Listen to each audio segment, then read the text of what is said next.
Pendant 30 ans, j'ai gardé un secret qui rongeait mon âme comme de l'acide. Un secret qui, une fois révélé, détruirait non seulement mon mariage, mais aussi la foi de centaines de personnes. Chaque dimanche, j'étais assise au premier banc de l'église, souriant comme l'épouse parfaite du pasteur, tandis qu'à l'intérieur je saignais en silence. L'hypocrisie m'étouffait. Quand j'ai finalement eu le courage d'ouvrir ce tiroir verrouillé dans son bureau, ce que j'ai trouvé n'était pas seulement la confirmation de mes soupçons, mais quelque chose de bien pire. Quelque chose qui m'a fait remettre en question non seulement mon mariage, mais tout ce en quoi je croyais. À ce moment-là, les mains tremblantes tenant ces papiers, j'ai réalisé que toute ma vie avait été construite sur un mensonge. Et le pire, j'en avais été complice. Bonjour mes chers, je m'appelle Marie, j'ai 73 ans et je suis née à Brazzaville, en République du Congo, en 1952. Aujourd'hui, je veux partager avec vous une histoire que j'ai gardée au fond de mon cœur pendant plus de 30 ans. Si vous le pouvez, laissez un petit pouce en l'air et abonnez-vous à la chaîne. Cela aide beaucoup cette vieille dame à continuer à raconter ses histoires. Et dites-moi dans les commentaires d'où vous regardez. J'adore savoir que ma voix atteint tant d'endroits différents de notre Congo. C'était en 1968, et je n'étais qu'une jeune fille de 16 ans, élevée dans une famille extrêmement religieuse dans les environs de Brazzaville. Mon père, Pascal, était maçon, un homme de peu de mots et de nombreuses règles. La Bible était sa constitution et il l'appliquait avec une rigueur implacable dans notre maison. Ma mère, Joséphine, vivait dans son ombre, une femme qui avait appris à étouffer ses propres désirs au nom de la soumission qu'on lui avait enseignée depuis l'enfance. Nous étions 5 frères et sœurs, et moi, la fille du milieu, je me suis toujours distinguée par ma dévotion et mon obéissance. Alors que d'autres filles de mon âge rêvaient de danse et de petits amis, je rêvais de servir Dieu, d'être un instrument utile entre ses mains. Notre maison était simple, mais propre et organisée. L'odeur du café frais se mêlait à l'arôme des pains que ma mère cuisait tous les matins dans le four à bois. Le plancher en bois craquait sous nos pieds, racontant les histoires des générations qui y avaient vécu avant nous. Les murs minces ne pouvaient contenir ni la chaleur brûlante des étés congolais, ni le froid mordant de juillet. Dans la pièce principale, une grande table en bois foncé servait non seulement au repas, mais aussi aux études bibliques, à la couture et aux conversations de fin de journée. La vie était régie par la cloche de l'église. Culte les mardis, jeudis, samedis et 3 fois les dimanches. Le temple se trouvait à 20 minutes de marche de notre maison, un trajet que nous connaissions si bien que nous aurions pu le faire les yeux fermés. En chemin, nous passions par des champs ouverts où l'herbe dorée ondulait avec la brise, par de petites propriétés rurales où les poules picoraient librement, par des ruisseaux d'eau cristalline où nous nous arrêtions parfois pour nous rafraîchir les pieds les jours les plus chauds.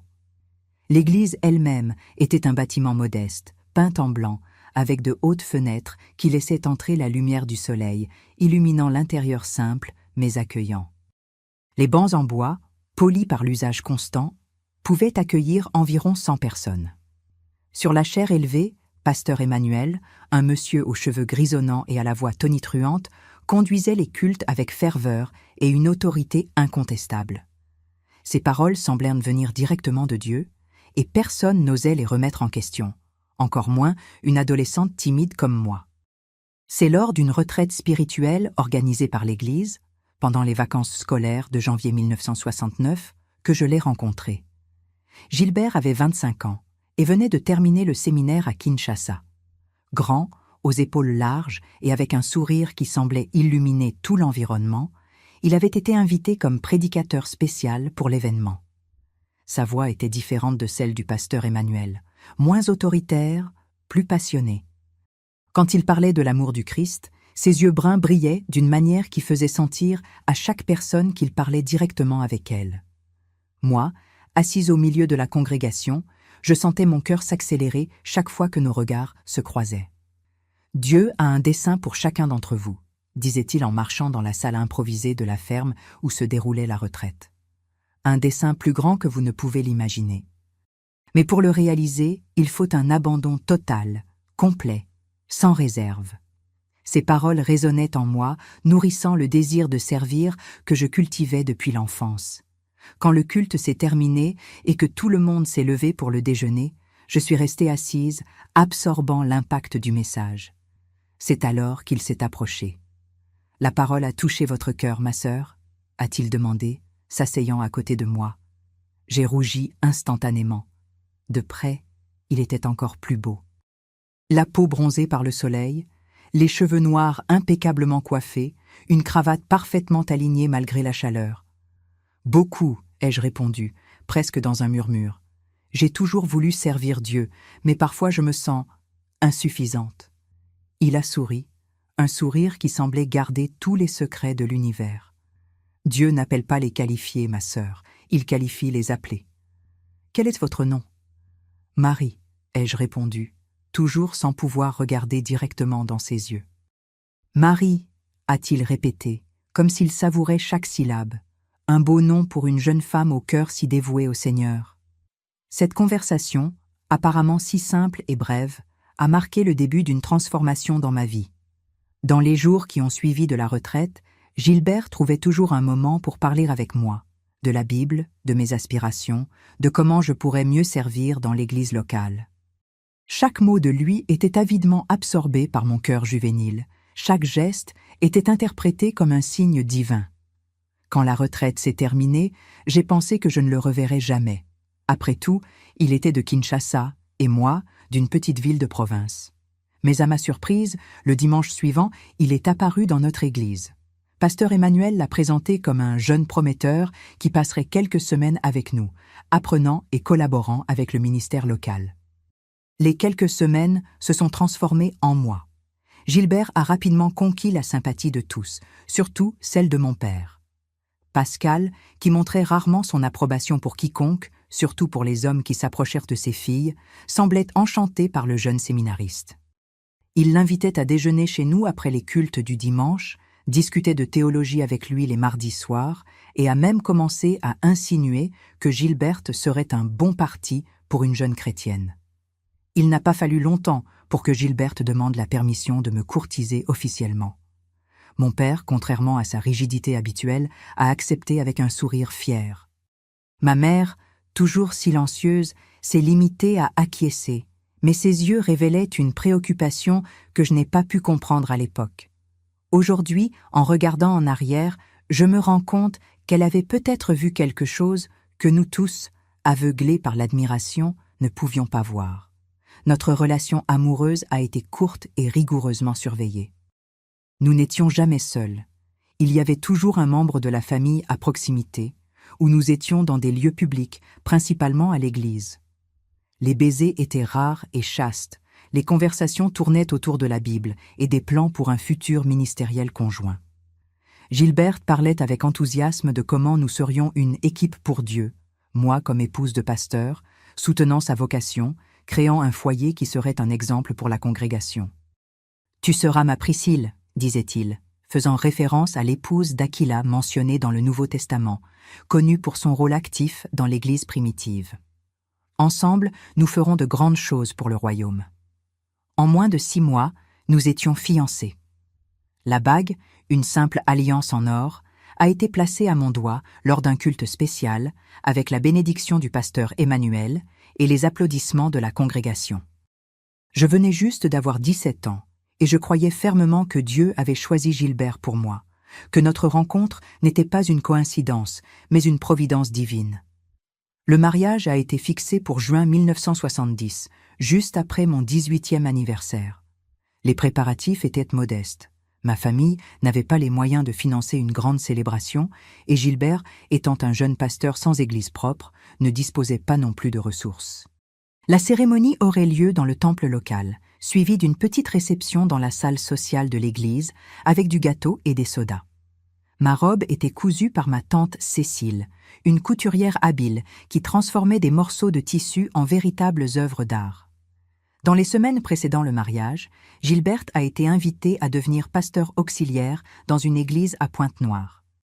La nouvelle a été accueillie avec joie par tous. C'était une opportunité de croissance ministérielle, un signe que Dieu ouvrait des portes. Pour moi, cela signifiait quitter ma ville natale, ma famille, tout ce que je connaissais. Mais j'étais prête à suivre Gilberte jusqu'au bout du monde, si nécessaire. Ma place était à ses côtés, soutenant sa vocation. Le jour du mariage, le petit temple était décoré avec des fleurs des champs cueillies par les dames de l'église.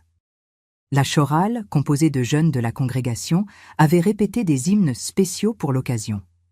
Mon père m'a conduite par l'allée jusqu'à l'autel où Gilbert m'attendait, élégant dans son costume sombre prêté par un diacre.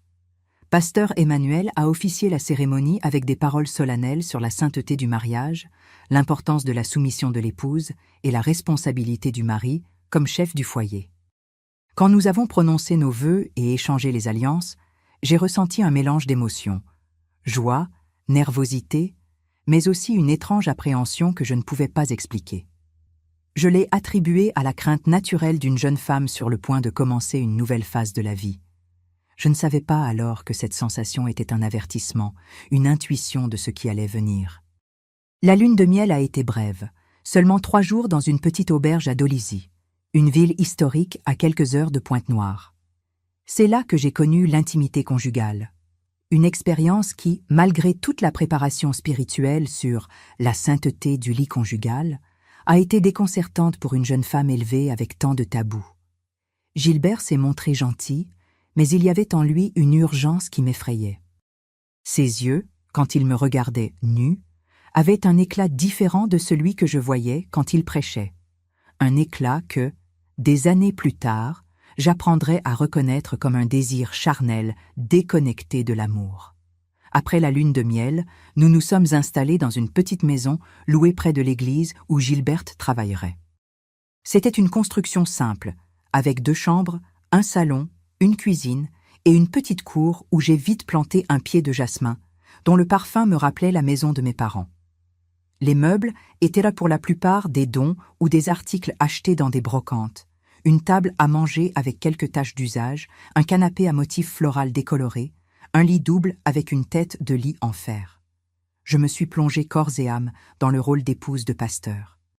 Je me levais avant Gilberte pour préparer son petit déjeuner, je repassais ses chemises avec soin, je maintenais la maison impeccablement propre, j'assistais à tous les cultes et activités de l'église, toujours souriante et disponible pour n'importe quel besoin de la congrégation. J'ai abandonné mes études, je n'avais terminé que le collège, pour me consacrer entièrement au foyer et au ministère.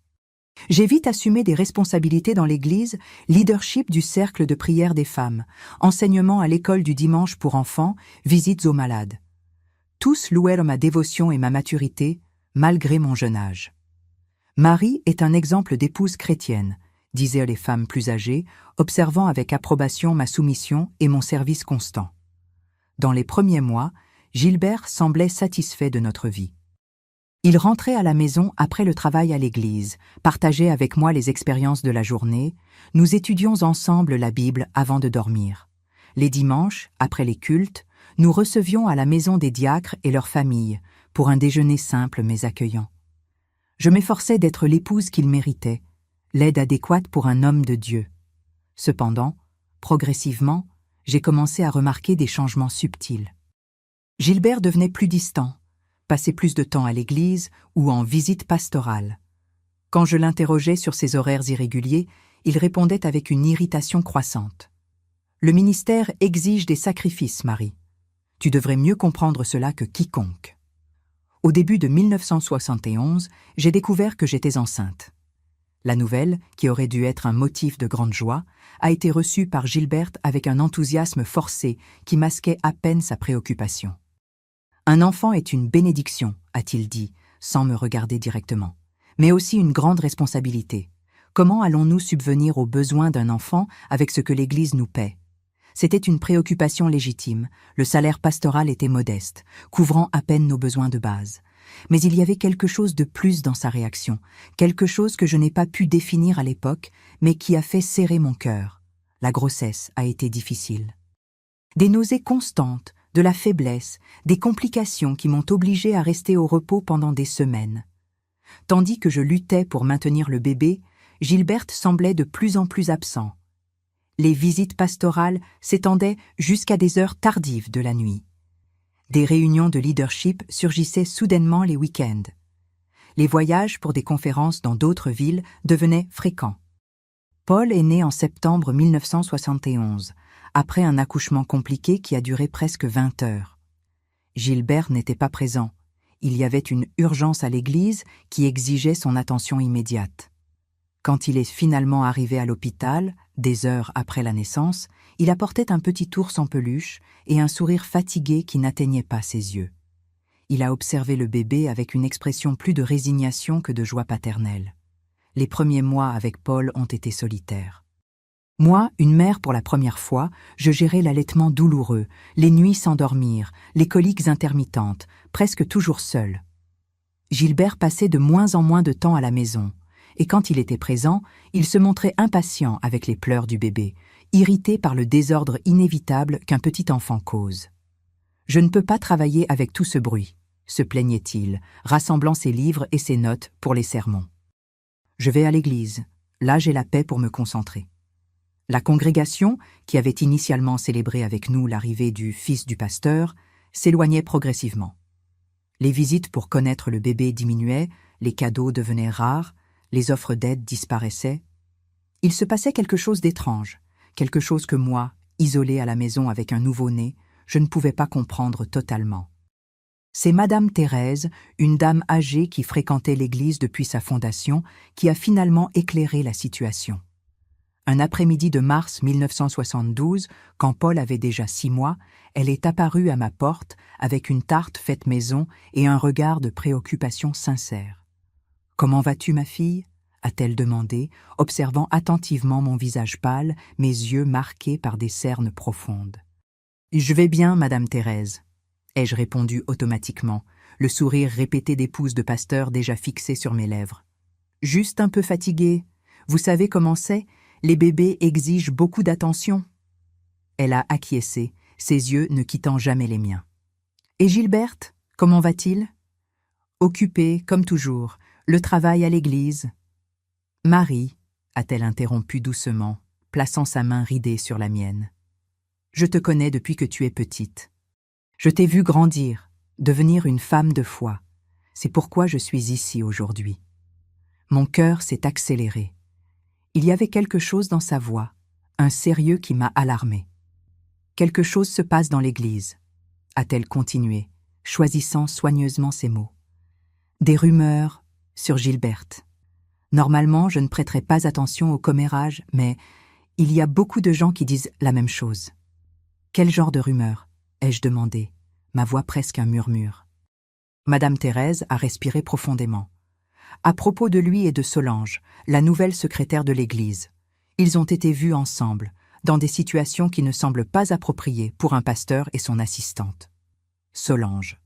Je la connaissais vaguement, une jeune femme d'une 20aine d'années, récemment arrivée dans la congrégation, que Gilbert avait engagée pour aider avec le travail administratif de l'Église. Grande, aux longs cheveux blonds, toujours impeccablement habillée et maquillée. « C'est absurde », ai-je répondu, plus par réflexe que par conviction. « Gilbert est un homme de Dieu. Il ne... » Je sais que c'est difficile à croire. Madame Thérèse a serré ma main plus fort. Et j'espère sincèrement avoir tort. Mais j'ai pensé que tu devrais savoir ce qu'on dit. Tu mérites la vérité, ma fille. Après son départ, je suis restée assise dans le salon, immobile, les mots résonnant dans mon esprit. Une partie de moi voulait rejeter complètement cette insinuation.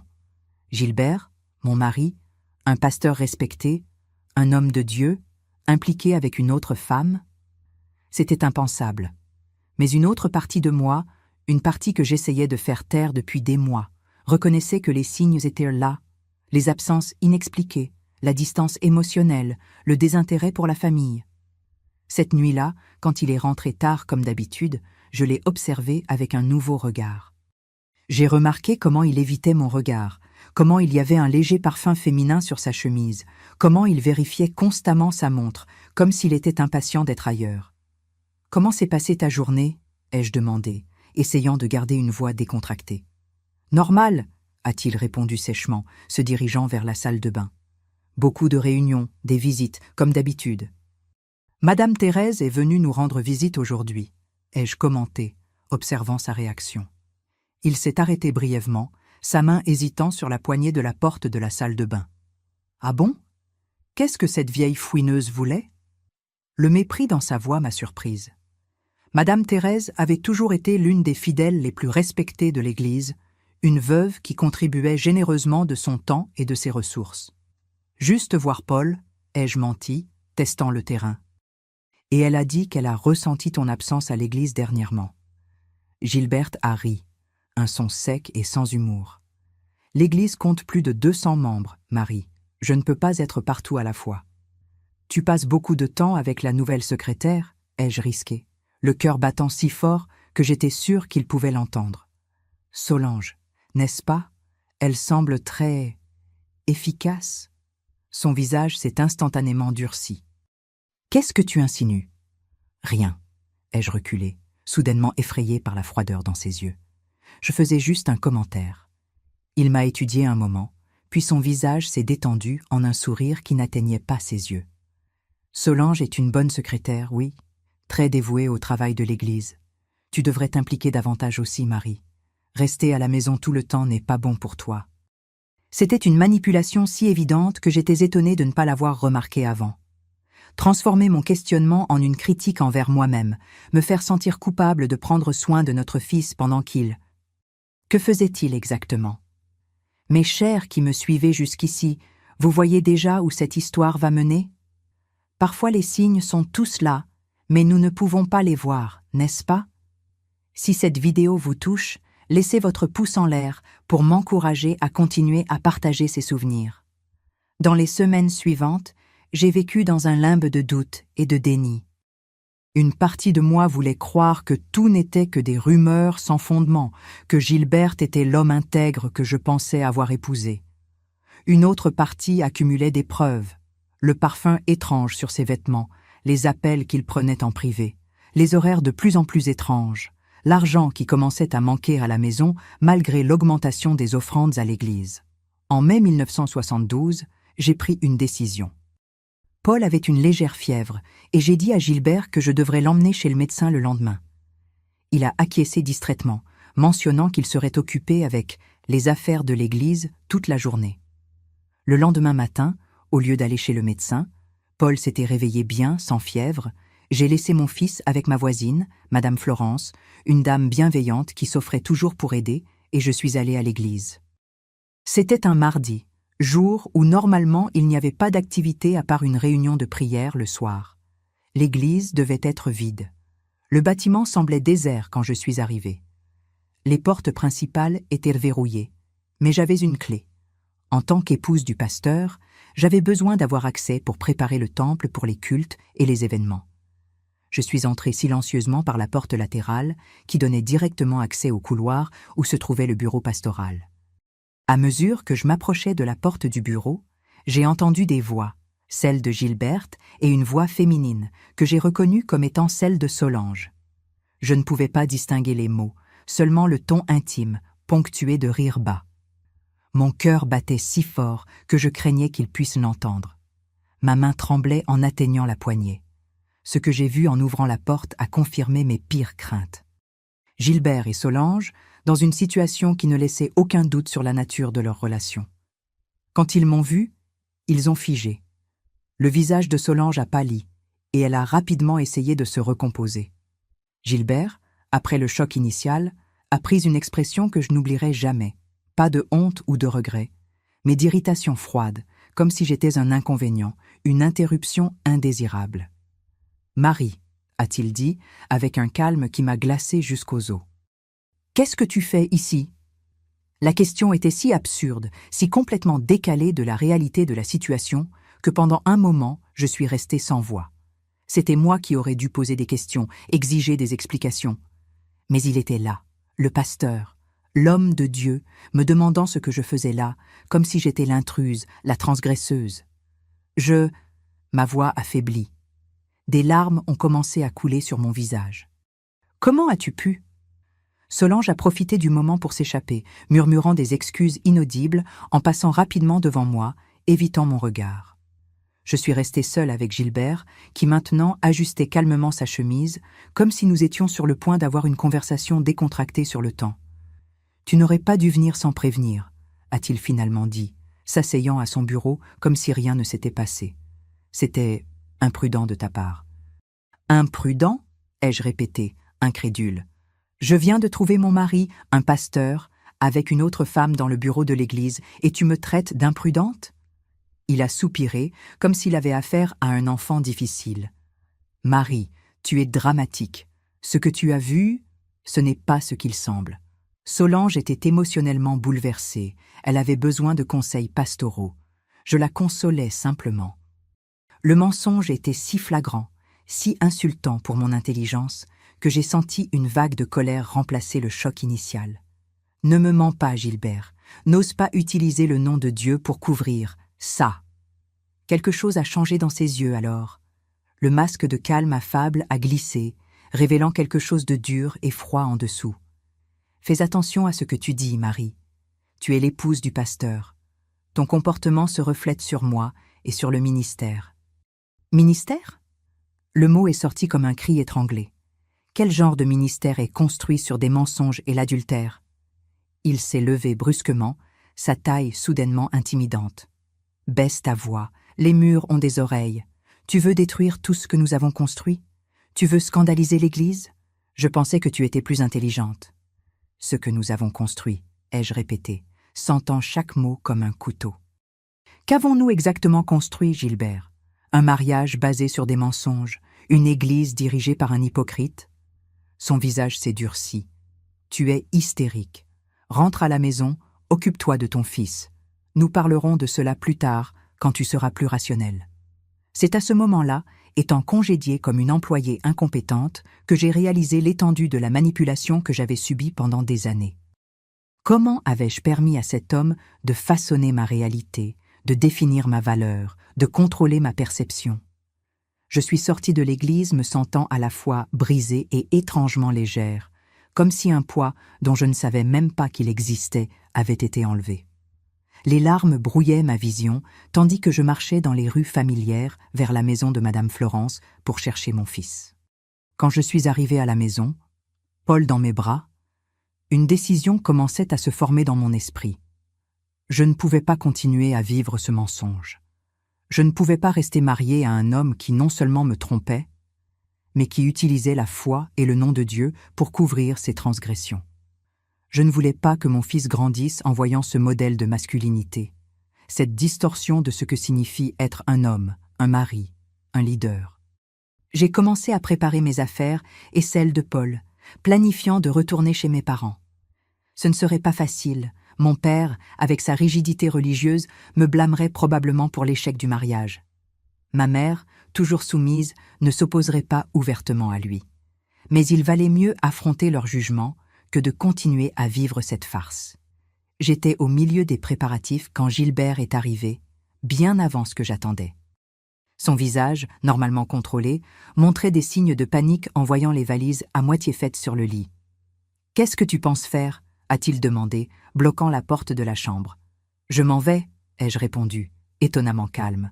« Je ne peux plus vivre comme ça, Gilberte. Pas après ce que j'ai vu aujourd'hui. »« Tu ne vas nulle part, » a-t-il déclaré, sa voix prenant le ton autoritaire qu'il utilisait en chair. « Tu es ma femme. Ta place est à mes côtés. »« Tes côtés ?» J'ai ri, un son amer que je n'ai pas reconnu comme le mien. « Tes côtés sont assez occupés dernièrement, tu ne trouves pas ?» Son expression s'est assombrie. « Ne me provoque pas, Marie. Tu n'as aucune idée de ce qui est en jeu ici. Ce n'est pas seulement notre mariage, c'est ma réputation, ma carrière, l'avenir de l'Église. Tu penses vraiment que tu peux simplement faire tes valises et partir? Où irais-tu? Chez tes parents? Tu penses qu'ils seraient de ton côté contre un pasteur?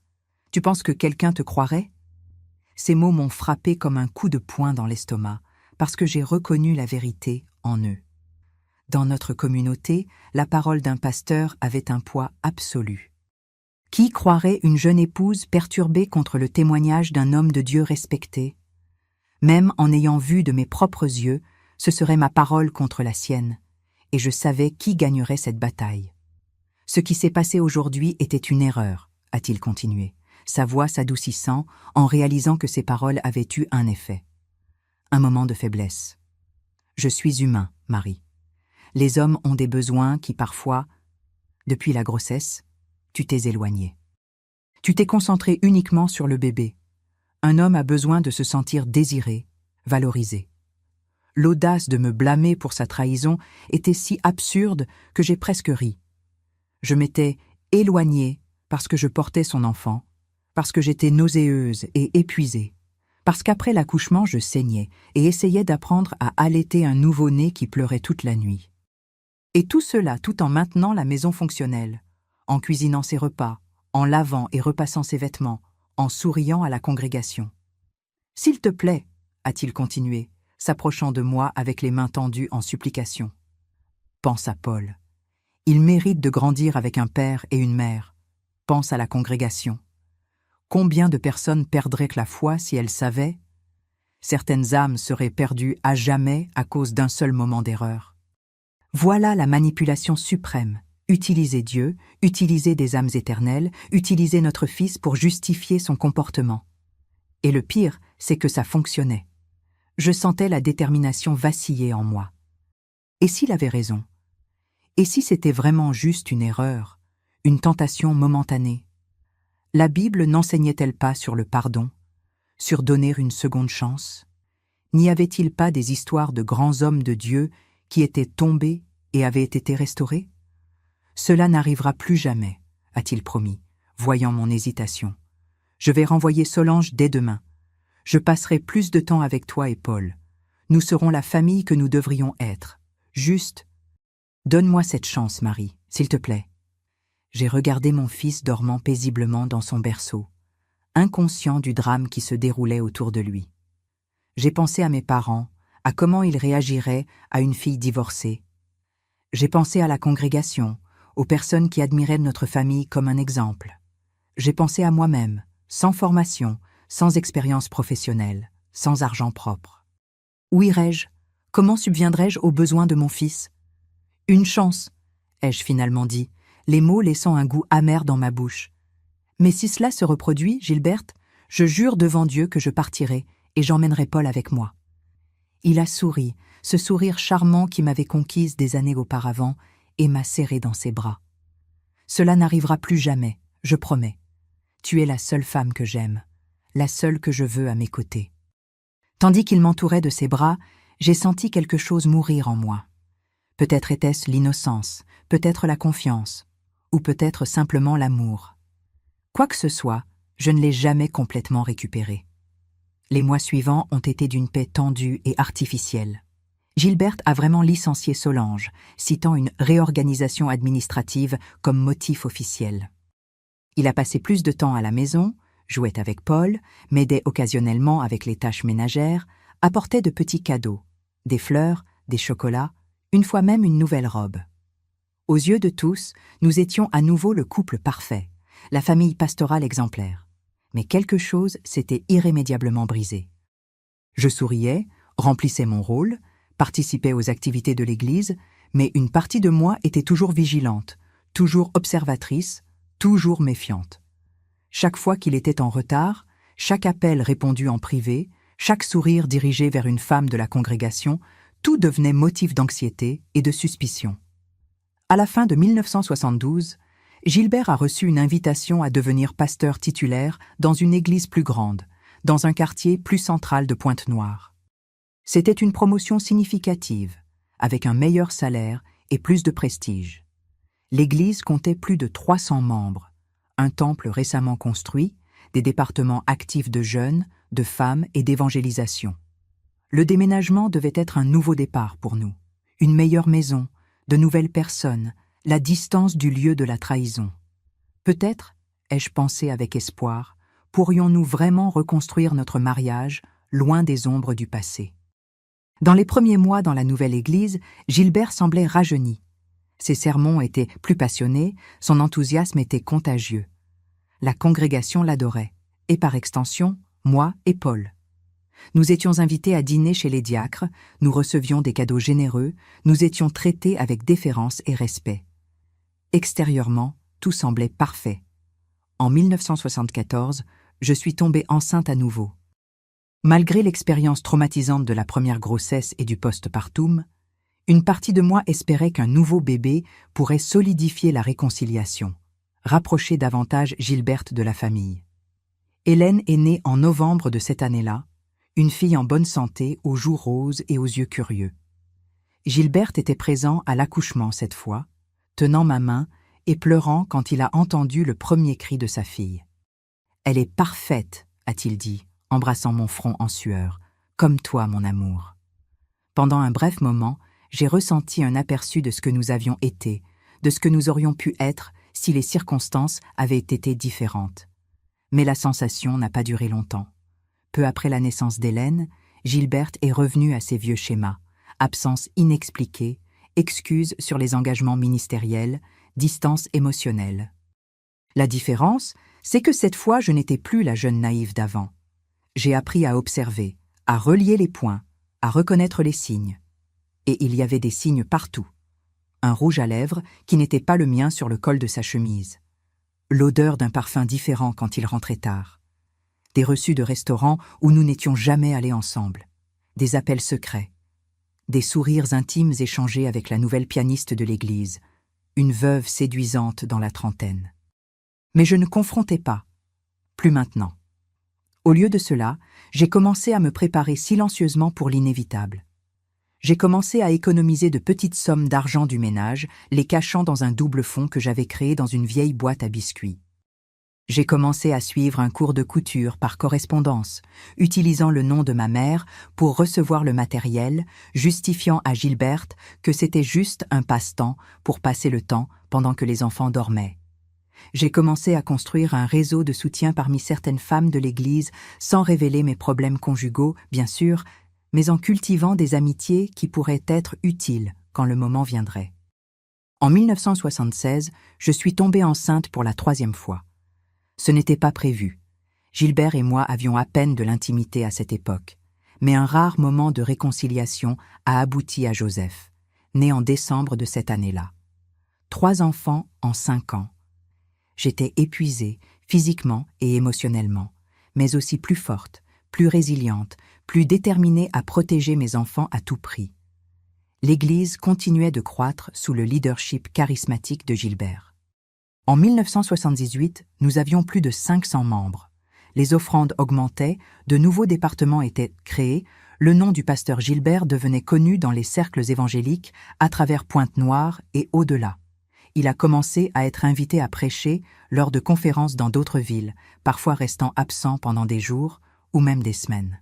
« C'est le travail de Dieu », justifiait-il, quand je questionnais la nécessité de tant de voyages.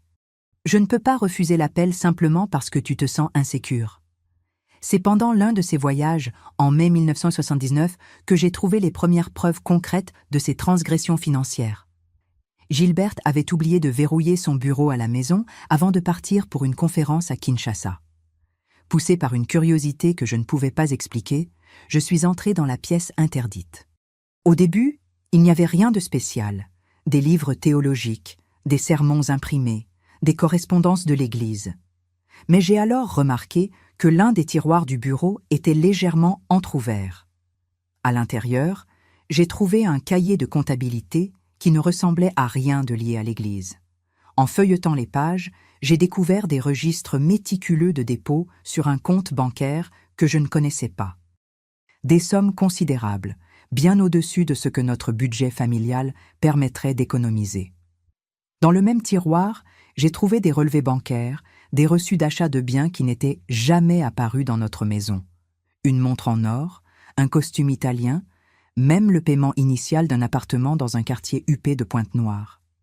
Et le plus troublant, des reçus d'hôtel, des dizaines, avec des dates qui coïncidaient avec de supposées activités ministérielles. Cette révélation m'a rendue littéralement malade.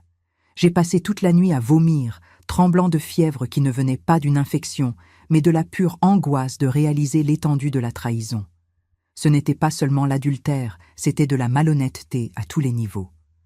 Gilbert ne me trahissait pas seulement, mais toute la congrégation, des personnes qui donnaient sacrificiellement pour ce qu'elles croyaient être l'œuvre de Dieu. Quand il est revenu 2 jours plus tard, je n'ai pas mentionné ce que j'avais découvert. Au lieu de cela, je l'ai observé avec de nouveaux yeux, remarquant des choses que j'avais ignorées pendant des années. Comment il insistait toujours pour être le seul à gérer les finances de l'Église? Comment il résistait à toute suggestion d'audit externe? comment il réagissait défensivement quand quelqu'un questionnait des dépenses ou des investissements. J'ai commencé à prêter plus attention aux réunions administratives de l'Église, aux conversations entre diacres, aux murmures des dames plus âgées de la congrégation. J'ai découvert que je n'étais pas la seule à avoir des soupçons. Il y avait une inquiétude croissante, des questions sans réponse sur des disparités financières, sur le manque de transparence, sur des décisions unilatérales prises sans consulter le Conseil. En 1980, la situation a atteint un point critique quand Gilbert a annoncé un ambitieux plan d'expansion. L'Église achèterait un terrain plus grand, construirait un temple plus moderne, élargirait ses ministères. Un sacrifice financier de tous les membres serait nécessaire, une campagne spéciale de collecte pour lever les fonds nécessaires. « Dieu honore ceux qui donnent avec joie », a-t-il déclaré de la chair, les yeux brillants d'enthousiasme. « Qui sème peu, récolte peu. Qui sème abondamment, récolte abondamment. » La congrégation a répondu avec ferveur. Des familles entières ont engagé leurs économies de toute une vie. Des veuves comme Madame Colette ont donné des héritages qui auraient dû assurer leur subsistance dans leur vieillesse. Des travailleurs comme Monsieur Pascal ont sacrifié leur prime annuelle. Tous motivés par la foi, par la conviction qu'ils contribuaient à l'expansion du royaume de Dieu. Le terrain a été acheté, un terrain d'angle sur une avenue animée, un emplacement privilégié qui a coûté une fortune. La cérémonie de pose de la première pierre a été grandiose, avec des autorités locales présentes, une couverture médiatique, une grande fête pour célébrer ce qui serait le nouveau temps de l'Église. Mais à mesure que les mois passaient, quelque chose d'étrange se produisait. La construction avançait à un rythme glacial. Des matériaux achetés n'arrivaient mystérieusement pas. Les travailleurs engagés ne se présentaient pas. Quand on l'interrogeait sur la lenteur des progrès, Gilbert parlait de difficultés bureaucratiques, de problèmes avec les fournisseurs, de la crise économique qui affecte le pays. C'est à cette époque que j'ai remarqué les changements dans notre niveau de vie. Subtil au début, mais bientôt impossible à ignorer. Gilbert est apparu avec une nouvelle voiture, un modèle importé qui coûtait certainement plus que ce que nous pouvions nous permettre avec son salaire pastoral. Nos meubles ont été progressivement remplacés par des pièces plus coûteuses, plus sophistiquées. Des vêtements de marque ont commencé à apparaître dans sa garde-robe. Il a commencé à porter une montre Rolex, la justifiant comme un cadeau d'un membre béni de l'Église. Quand j'ai questionné ces changements, j'ai reçu des réponses vagues sur des investissements réussis et des bénédictions divines. « Dieu honore ceux qui le servent fidèlement », disait-il, avec ce sourire que je reconnaissais maintenant comme faux, comme le masque qu'il utilisait pour couvrir ses mensonges. En 1982, la construction du nouveau temple a été officiellement interrompue par manque de fonds. Le terrain, déjà partiellement construit, a été clôturé et abandonné, un monument à la promesse non tenue. Gilbert a annoncé tristement que la congrégation devrait rester dans le temple actuel jusqu'à ce que Dieu fournisse les ressources nécessaires pour continuer l'œuvre. La déception était généralisée, mais peu osaient le questionner ouvertement. Après tout, il était le pasteur, l'homme de Dieu, le leader oint. Qui étions-nous pour douter de son intégrité, de son discernement spirituel? Mais les questions continuaient à surgir, les murmures augmentaient. Où était l'argent collecté? Pourquoi n'y avait-il pas de comptabilité claire? Pourquoi le pasteur vivait-il si bien, tandis que l'œuvre de Dieu était paralysée? C'est au milieu de cette méfiance croissante que j'ai donné naissance à notre 4e enfant, Rachel, en juillet 1983. La grossesse n'était pas planifiée. En fait, j'avais essayé d'éviter d'avoir plus d'enfants, sachant que chaque enfant était un lien de plus qui me retenait dans un mariage qui était déjà mort à tous égards, sauf sur le papier. Mais Gilbert avait insisté pour essayer une fois de plus pour un garçon, ignorant que nous avions déjà Paul et Joseph. Et moi, encore incapable de nier complètement mon rôle d'épouse soumise, j'ai cédé. Rachel est née prématurément, après une grossesse difficile marquée par un décollement placentaire et de constantes menaces de fausses couches. J'ai passé les 2 derniers mois pratiquement au repos complet, comptant sur l'aide d'Hélène, alors âgée de 9 ans, pour s'occuper de la maison et des frères, tandis que Gilbert continuait sa routine ministérielle inchangée. L'accouchement a été traumatisant, avec une hémorragie sévère qui m'a presque coûté la vie. Je suis restée hospitalisée pendant 2 semaines, luttant pour récupérer, tandis que Gilbert apparaissait occasionnellement avec des fleurs et des paroles d'encouragement qui me semblèrent de plus en plus vides. Rachel, si petite et fragile, luttait dans une couveuse, des tubes et des fils connectés à son petit corps délicat. C'est durant cette hospitalisation, dans un moment d'extrême faiblesse, physique et émotionnelle, que j'ai pris une décision. Si nous survivions, moi et ma fille, je ne continuerai pas à vivre ce mensonge. Je ne permettrai pas à mes enfants de grandir dans un environnement de fausseté et d'hypocrisie. Je ne serai plus complice des manipulations de Gilbert, ni de son utilisation de la foi comme outil de contrôle et d'enrichissement. Rachel et moi avons survécu, bien que les médecins aient dit que je ne pourrais plus avoir d'enfants. L'utérus avait été compromis par l'hémorragie et une nouvelle grossesse serait potentiellement fatale. Gilbert a reçu la nouvelle avec une indifférence à peine déguisée, comme si la possibilité de ne plus pouvoir me mettre enceinte était un inconvénient mineur. Dans les mois qui ont suivi, pendant que je récupérais physiquement et que je prenais soin de Rachel, qui restait fragile et exigeait une attention constante, j'ai commencé à agir. Sans confronter Gilbert directement, j'ai commencé à rassembler des preuves de ses transgressions financières. J'ai photocopié secrètement des documents de son bureau. J'ai noté des dates, des valeurs, des disparités. J'ai contacté des fournisseurs qui étaient supposés avoir reçu des paiements de l'Église, confirmant des soupçons que beaucoup des services facturés n'avaient jamais été réalisés. Parallèlement, j'ai intensifié ma préparation pour l'indépendance. Le cours de couture avait été terminé, et j'avais commencé à accepter de petits travaux, justifiant toujours à Gilbert que c'était juste un passe-temps, une distraction pendant que les enfants étaient à l'école. L'argent était soigneusement gardé, hors de la maison, sur un compte bancaire ouvert avec l'aide d'une amie de confiance. C'est difficile, même aujourd'hui, de revivre ces moments. Parfois je me demande comment j'ai pu supporter tant. Vous qui me suivez jusqu'ici, que pensez-vous que j'aurais dû faire? Dites-le moi dans les commentaires. L'année 1984 a marqué le début de la fin. En janvier, durant l'une des fréquentes absences de Gilbert, une conférence pastorale à Kinshasa, selon lui, j'ai décidé de faire un pas risqué.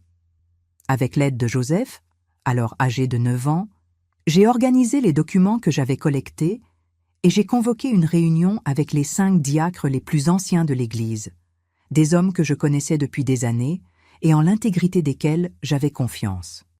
La réunion a eu lieu dans notre maison, après le culte du dimanche, quand je savais que Gilbert ne reviendrait pas avant le lendemain.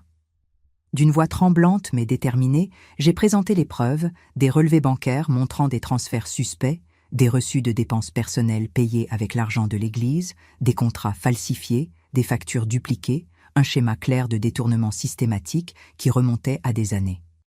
La réaction initiale a été l'incrédulité, puis le choc et finalement l'indignation contenue.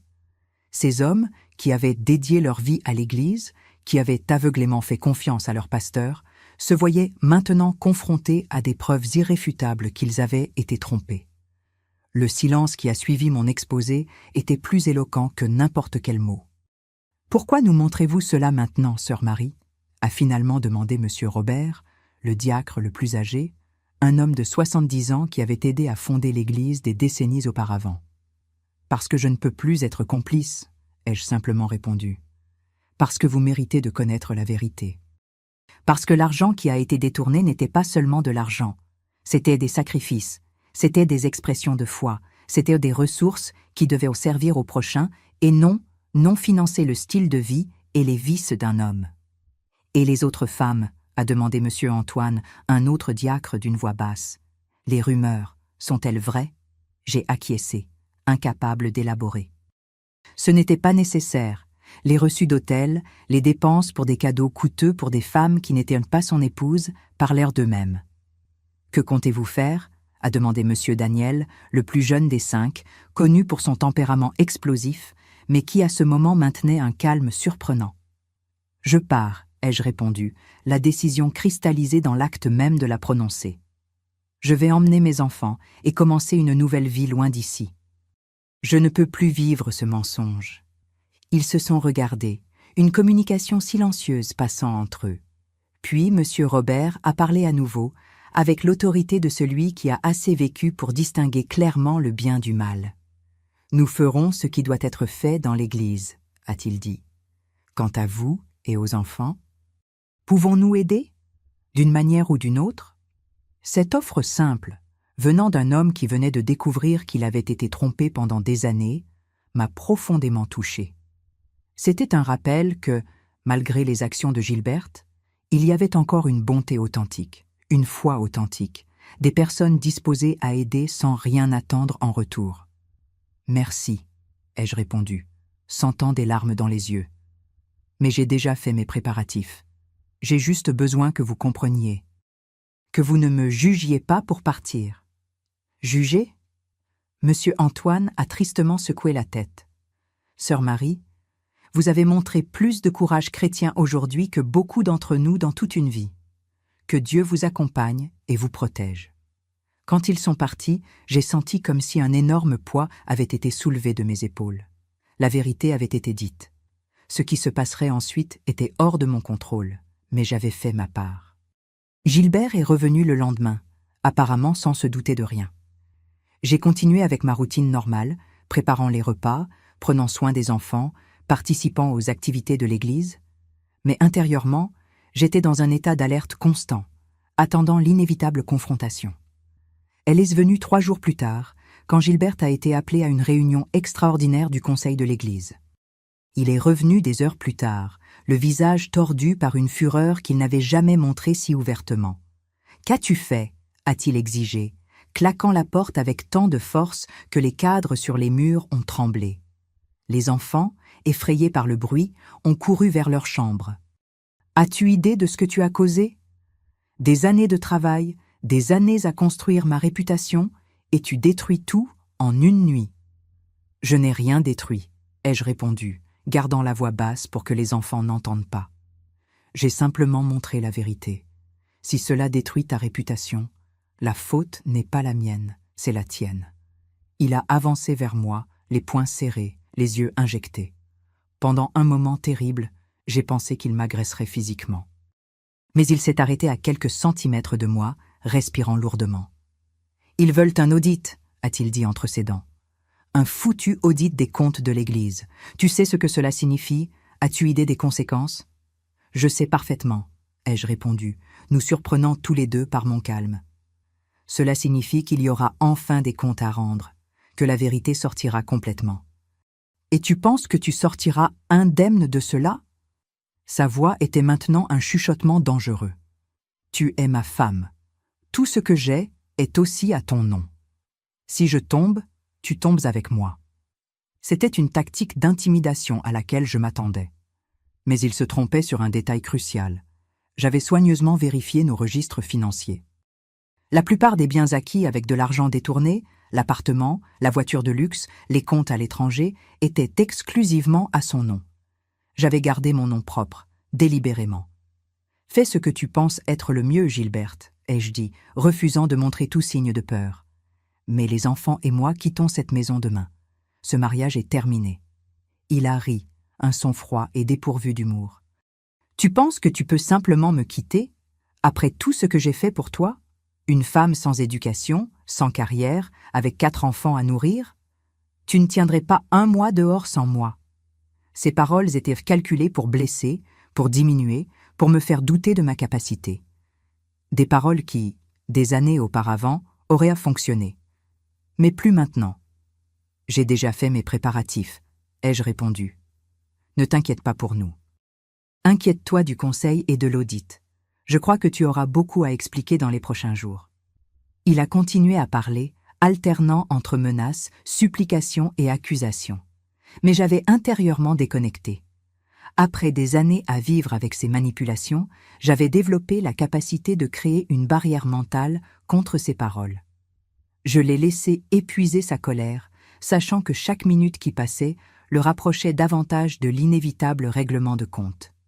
Le lendemain matin, pendant qu'il était à l'église essayant désespérément de contrôler les dégâts, j'ai chargé les enfants et nos biens essentiels dans un petit camion loué. J'ai laissé sur la table une lettre formelle informant de ma décision de quitter le mariage et demandant que toutes les communications futures se fassent par l'intermédiaire d'un avocat que j'avais consulté secrètement des semaines auparavant. Notre nouvelle maison était un appartement modeste, dans un quartier éloigné, loin de l'église et de tous ceux qui nous connaissaient. C'était petit, seulement 2 chambres pour 5 personnes, mais propre et sûr. Le loyer était compatible avec ce que je pouvais gagner comme couturière, surtout si je parvenais à élargir ma clientèle. Les premiers mois ont été une adaptation difficile. Les enfants regrettaient le confort de l'ancienne maison, du voisinage familier, des amis de l'école. Paul, à 12 ans, se montrait révolté, questionnant fréquemment ma décision de quitter son père. Hélène, à 9 ans, était devenue calme et introspective, assumant des responsabilités d'adulte pour aider avec les plus jeunes frères et sœurs. Joseph, à 7 ans, avait des cauchemars constants, se réveillant en criant au milieu de la nuit. Et Rachel, juste un bébé, semblait ressentir la tension dans l'environnement, devenant irritable et difficile à calmer. Quant à moi, j'alternais entre des moments de profonde détermination et des épisodes de doute paralysants. Il y avait des jours où je me demandais si j'avais pris la bonne décision, si je n'aurais pas dû rester, si les enfants n'auraient pas été mieux avec la stabilité financière que Gilbert fournissait, même au prix de la vérité. Mais je me rappelais alors ce que cette vie faisait à mon âme. Je me souvenais des mensonges que je devais raconter, de la fausseté que je devais représenter, de l'exemple que je donnais à mes enfants, qu'il était acceptable de vivre dans l'hypocrisie tant que c'était matériellement confortable. La réaction de Gilbert à notre départ était prévisible. D'abord, il a essayé de nous ramener par des intermédiaires, des amis de l'Église, des parents, toute personne qui pourrait me convaincre de reconsidérer par amour pour la famille. Quand cela a échoué, il est passé à une campagne de diffamation, répandant des rumeurs selon lesquelles j'avais eu une dépression nerveuse, que j'étais influencée par des esprits de division, que je privais les enfants de leur père par pur égoïsme. Finalement, quand il a réalisé que je ne céderais pas, il est passé à des tactiques plus agressives. Il a complètement coupé le soutien financier, me forçant à compter exclusivement sur mes propres ressources. Il a commencé à manquer les visites convenues avec les enfants, puis apparaissait sans prévenir, créant confusion et désordre. Il a même essayé de me poursuivre en justice pour la garde totale, alléguant que j'étais mentalement instable et incapable de prendre soin correctement des enfants. Mais à cette époque, le scandale dans l'Église avait complètement éclaté. L'audit a révélé ce que je savais déjà. Des années de détournements systématiques, des centaines de milliers de francs disparus, des documents falsifiés, un tissu de mensonges qui a laissé la congrégation en état de choc. Gilbert a été écarté du ministère et plusieurs personnes ont envisagé de prendre des mesures légales contre lui. Face à la pression croissante et à l'effondrement de sa réputation, Gilbert a fait ce qu'il faisait toujours quand les choses devenaient difficiles. Il a fui. Il a rapidement vendu ce qu'il pouvait des biens acquis illégalement et a déménagé dans une autre région, laissant derrière lui non seulement l'Église qu'il avait trahie, mais aussi les 4 enfants qu'il connaissait à peine. Les années qui ont suivi ont été de reconstruction lente et douloureuse. J'ai transformé le salon de notre petit appartement en atelier de couture, travaillant souvent jusqu'à tard dans la nuit pour garantir que les enfants aient le nécessaire. Paul a finalement surmonté sa colère initiale et est devenu mon principal soutien, prenant des emplois à temps partiel dès qu'il a eu 14 ans pour aider aux dépenses. Hélène s'est révélée une brillante étudiante, obtenant des bourses d'études qui ont partiellement allégé le poids financier de son éducation. Joseph, toujours le plus sensible, a mis plus de temps à s'adapter, mais a trouvé du réconfort dans la musique, développant un talent qui deviendrait plus tard sa profession. Rachel, grandissant sans souvenir de son père ou de la vie d'avant, s'est adaptée plus facilement, bien qu'elle posait parfois des questions douloureuses sur pourquoi son père ne lui rendait jamais visite. Quant à ma foi, ce fut un chemin beaucoup plus complexe et tortueux. Pendant des années, j'ai évité toute église ou activité religieuse organisée. Les blessures étaient trop profondes, la méfiance envers les leaders spirituels trop grande.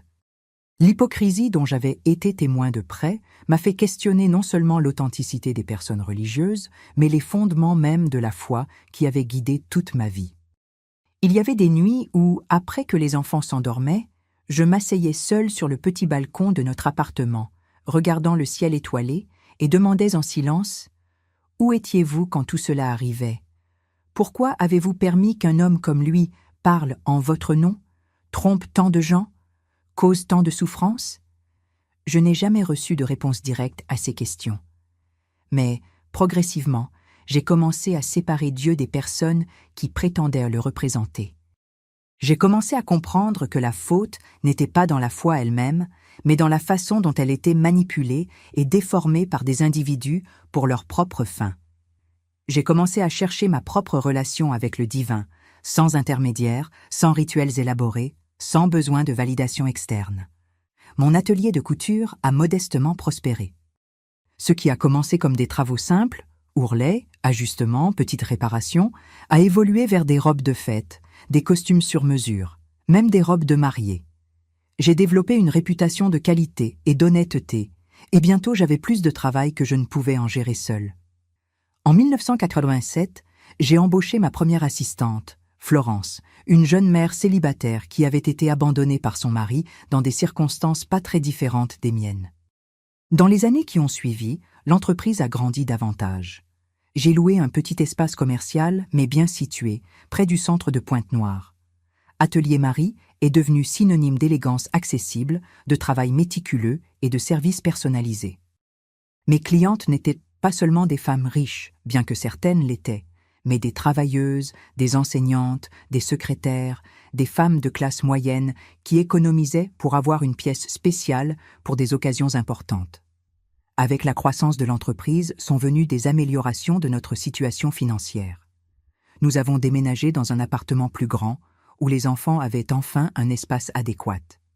J'ai pu acheter de meilleures fournitures scolaires, occasionnellement même de petits luxes comme une glace spéciale le dimanche ou un nouveau livre qui n'était pas strictement nécessaire pour l'école.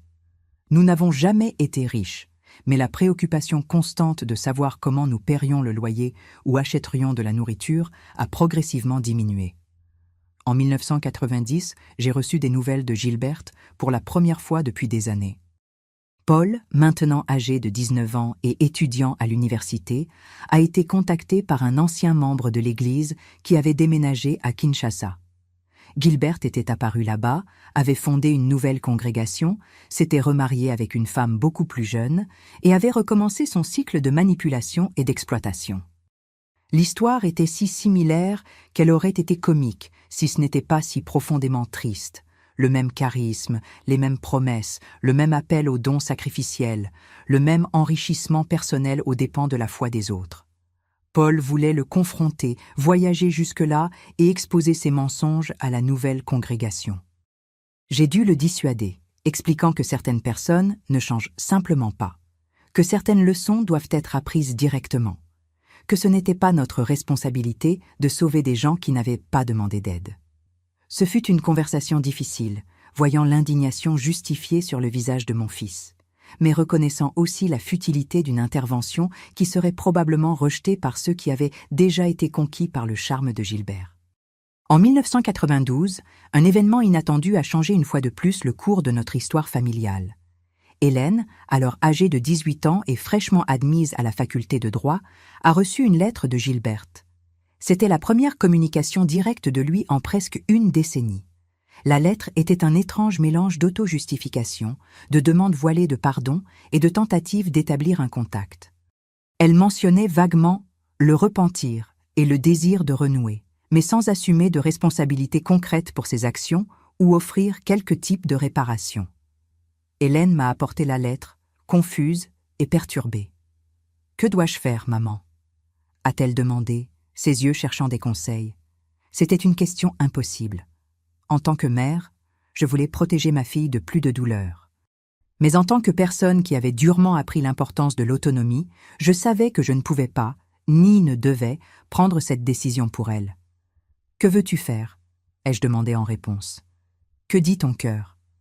Elle a réfléchi pendant plusieurs jours, lisant et relisant la lettre, discutant avec ses frères, plongeant dans une introspection profonde qui me rappelait douloureusement moi-même des décennies plus tôt, réfléchissant à des décisions impossibles. Finalement, Elle a décidé de répondre. Non pour rétablir une relation, a-t-elle expliqué, mais pour obtenir des réponses, pour comprendre, peut-être pour trouver une sorte de clôture. La correspondance a duré quelques mois. Gilberte était un maître pour dire beaucoup sans vraiment rien révéler, pour exprimer des sentiments apparemment profonds sans jamais s'engager dans des actions concrètes. Hélène, avec la perspicacité analytique qui ferait d'elle plus tard une excellente avocate, a vite perçu le schéma et a progressivement perdu l'intérêt. Sa dernière lettre pour lui était brève et directe. « Je ne peux pas avoir une relation basée uniquement sur des mots. Quand tu seras prêt pour des actions réelles, pour une responsabilité authentique, je serai là. Jusque-là, je préfère me concentrer sur les personnes qui démontrent leur amour par une présence constante, pas par des promesses vides. » Nous n'avons jamais reçu une autre lettre. Joseph a été le suivant à être affecté par le fantôme de Gilbert. À 18 ans, en 1994, il a développé un intérêt intense pour la musique gospel. Son groupe, formé avec des amis de l'école, a commencé à se produire dans des églises locales, des événements caritatifs, des rencontres de jeunes. Un jour, il est rentré à la maison agité après une prestation, racontant qu'un pasteur s'était approché de lui avec des éloges effusifs et une offre pour jouer régulièrement dans son église, avec un paiement étonnamment généreux. « C'est une opportunité incroyable, maman, » a-t-il dit, les yeux brillants d'enthousiasme. Nous pourrions atteindre beaucoup plus de personnes, enregistrer nos propres chansons, peut-être même faire des tournées évangéliques. Quelque chose dans la description du pasteur, son charisme excessif, ses promesses grandioses, son insistance sur l'investissement spirituel, a déclenché des alarmes dans mon esprit. Avec précaution, j'ai demandé plus de détails. Nom de l'église, historique du pasteur, comment les finances étaient gérées. Joseph, initialement sur la défensive, a progressivement commencé à percevoir les parallèles troublants avec l'histoire de son propre père. « Penses-tu que tous les pasteurs sont comme lui ?» a-t-il finalement demandé, la déception claire dans sa voix. « Non, mon fils, » ai-je répondu, tenant ses mains. « Il existe des hommes et des femmes de foi authentiques, des leaders qui servent avec intégrité. Mais j'ai appris qu'il faut regarder au-delà des belles paroles, au-delà du charisme. Il faut observer les actions, la cohérence, la transparence. Il faut faire confiance à ton instinct quand quelque chose ne semble pas juste. » Il a lentement acquiescé. Comment savoir la différence? Comment ne pas se laisser tromper? C'était une question que je m'étais posée d'innombrables fois au fil des ans. Les personnes qui utilisent la foi pour manipuler ont toujours un schéma, ai-je expliqué. Elles t'isolent des questionneurs, exigent une loyauté sans question, mélangent des vérités spirituelles avec des avantages matériels, te font sentir spécial et choisi pour ensuite exploiter cette sensation. Les véritables leaders spirituels encouragent les questions, rendent des comptes, servent sans attente de récompense et ne se placent jamais au-dessus des critiques ou des questionnements. Joseph a décidé de continuer avec sa musique, mais avec les yeux plus ouverts, avec un discernement qui, j'espère, l'a protégé de répéter les erreurs qui ont marqué ma jeunesse. Rachel, notre cadette, a grandi avec une relation différente avec toute cette histoire. N'ayant pas de souvenir propre de Gilberte ou de notre vie antérieure, elle connaissait son père uniquement à travers les histoires, certaines partagées délibérément comme des leçons, d'autres absorbées dans les conversations entre les frères et sœurs aînés. Cela a créé en elle une curiosité presque académique au sujet de l'homme qui avait contribué génétiquement à son existence, mais qui n'avait jamais vraiment été son père. En 1998, à 15 ans, durant un travail scolaire sur l'arbre généalogique, elle m'a posé une question qui m'a prise au dépourvu. « Maman, penses-tu que je suis comme lui ?» La question révélait une peur profonde que je n'avais pas réalisé qu'elle portait. La peur d'avoir hérité non seulement des traits physiques, mais aussi des tendances manipulatrices, de la capacité à tromper, du manque d'empathie authentique qui caractérisait Gilbert. « Non, ma fille, » ai-je répondu, l'embrassant fermement. « Tu as le meilleur de nous tous. La détermination de Paul, l'intelligence d'Hélène, la sensibilité de Joseph, et j'espère un peu de ma résilience. Ce que ton père a fait, les choix qu'il a pris, ne sont pas dans ton sang. Ils sont dans les décisions qu'il a prises consciemment, jour après jour, ignorant les conséquences pour les autres. Tu es une personne complètement différente, avec ton propre cœur, ta propre boussole morale. Elle s'est détendue dans mes bras, et j'ai compris combien il était important pour tous mes enfants, cette réaffirmation constante qu'ils n'étaient pas prédestinés à répéter les erreurs de leur père, qu'ils pouvaient choisir leur propre chemin.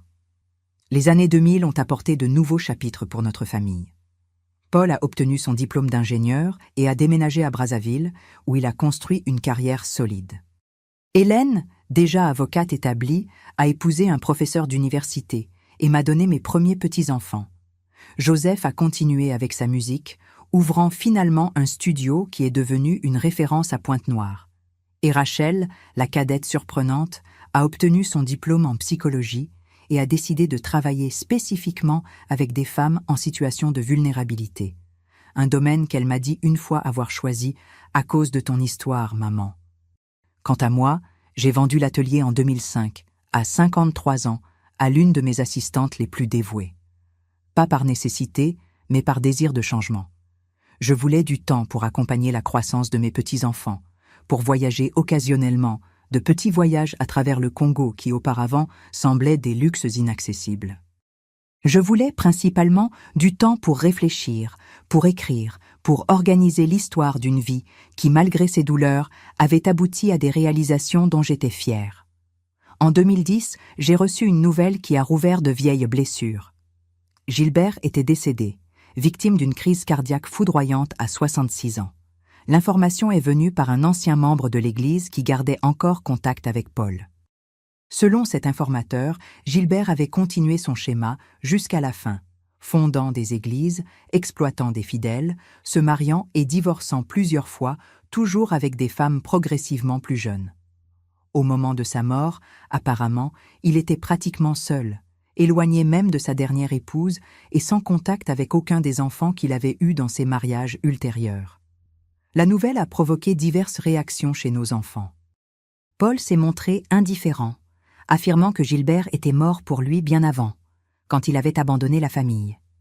Hélène a exprimé une tristesse contenue, pas tant pour l'homme, mais pour la perte définitive de la possibilité de réconciliation, que malgré tout, une partie d'elle espérait encore. Joseph a voulu voyager pour les funérailles, non par deuil, a-t-il expliqué, mais pour garantir que le cycle était vraiment terminé.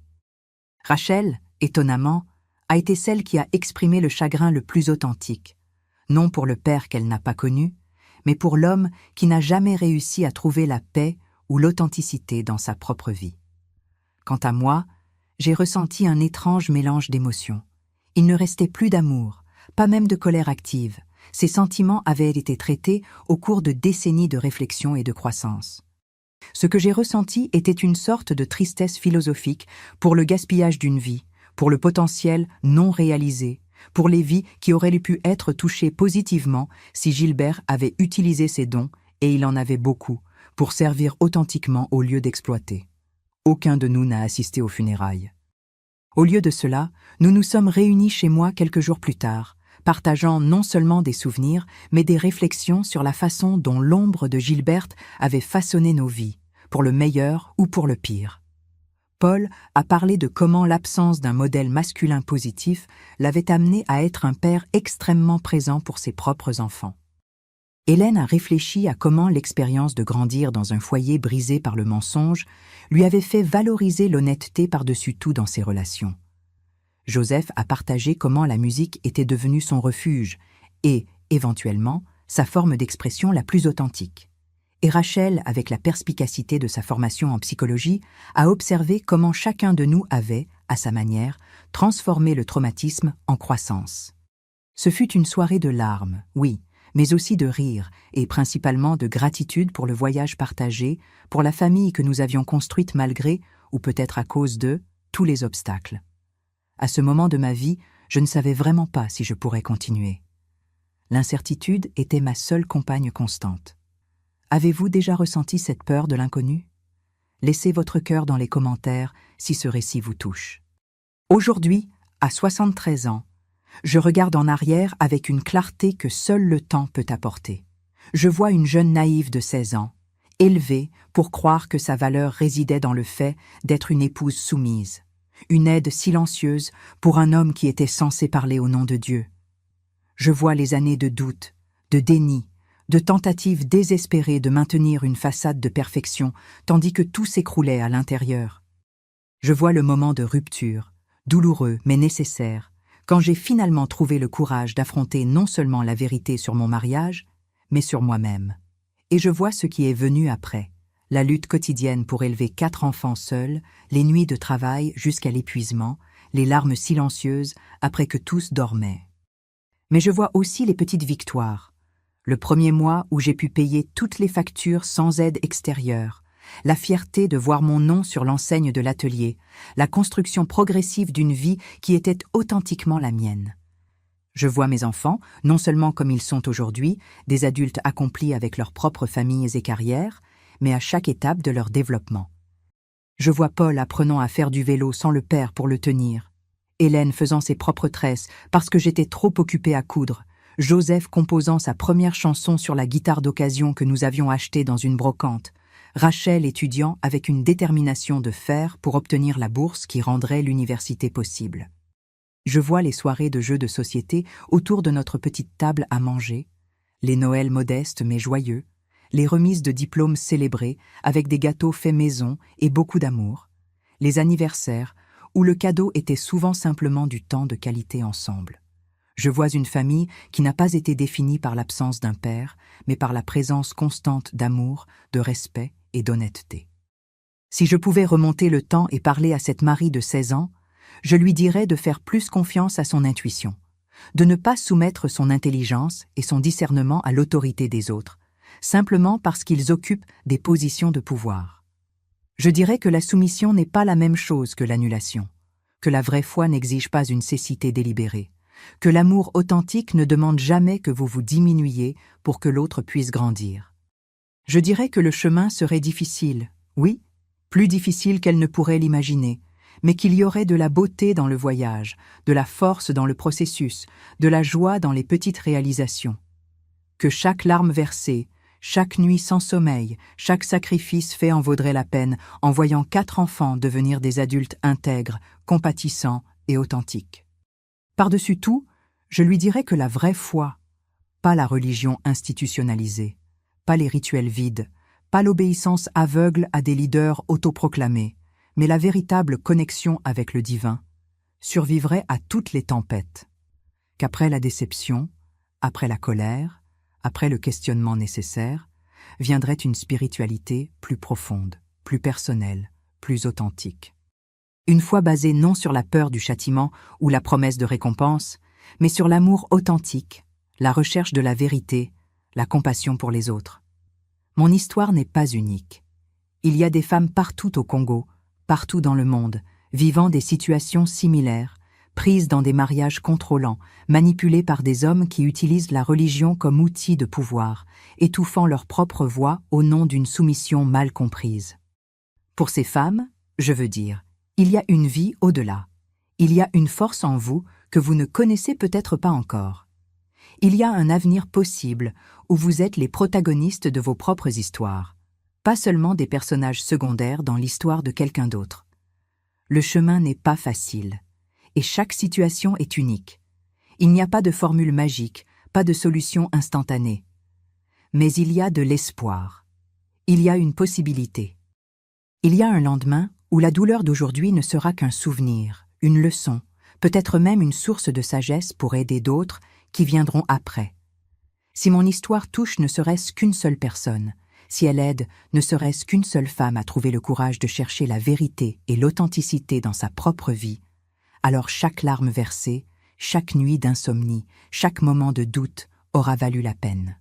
Parce que nos histoires importent, nos voix importent, nos vies importent. Aujourd'hui, assise sur la véranda de ma petite maison dans un quartier tranquille de Pointe-Noire, entourée de photographies d'enfants et de petits-enfants, de souvenirs d'une vie vécue avec une authenticité croissante, je peux dire avec conviction: le chemin n'a pas été celui que j'imaginais à 16 ans, rêvant d'un avenir aux côtés d'un homme de Dieu. Il a été infiniment plus difficile, plus douloureux, plus solitaire que je n'aurais jamais pu anticiper. Mais il a aussi été infiniment plus riche, plus profond, plus authentique. C'était mon chemin, pas celui que d'autres ont tracé pour moi, pas ce que la tradition ou la religion ou la société exigeait, mais ce que j'ai choisi pas à pas, décision après décision, jour après jour.